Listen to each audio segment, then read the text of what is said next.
Ako sa dá odpustiť napríklad všetky tie 100 000 deportovaných ukrajinských detí, ktoré momentálne sú či už v pracovných táboroch alebo v takých prevýchovných táboroch v Rusku a ktoré Rusko odmieta vrátiť.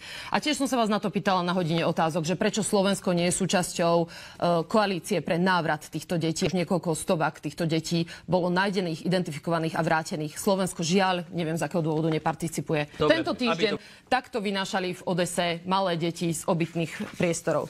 Ako chcete ospravedlniť to, ako sa domov vracajú vojnoví zajaci, že z takéhoto človeka sa stane takýto človek zlomený a má naviac vyrytý hákový kríž na chrbte. Ako chcete ospravedlniť všetky tie obete, tie starších ľudí, pretože okrem žien a detí na Ukrajine zomierajú prevažne starší ľudia. Ja chcem teraz, pani Jurík, otvoriť tému, pretože sa hovorí o potrebe riešiť. Tento týždeň americký prezident Trump zastavil dodávky tých protivzdušných ochranných systémov Patriot pre Ukrajinu a telefonoval s ruským prezidentom Putinom. Výsledok bol čo? Ruský prezident povedal, že momentálne nie je možné splniť ich požiadavky, takže oni si odmietajú sadnúť za akýkoľvek rokovací stôl. Následne, čo urobil, vyslal 539 dronov a 11 rakiet aj na Kyjev a videli sme, aké katastrofálne dôsledky to tam malo. Zároveň tajné služby odhalili, že Ruská federácia používa na Ukrajine aj chemické zbrane.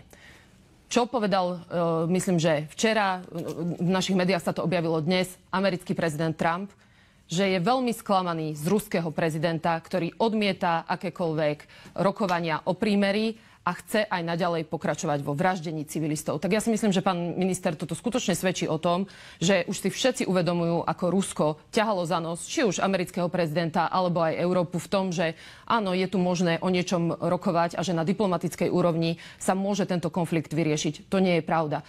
Tam nejde o to, že aby sme porazili Rusko, ale aby sme zastavili Rusko, aby bolo čo najďalej od našich hraníc a aby pochopilo, že vojenský tento konflikt jednoducho nevyhrá.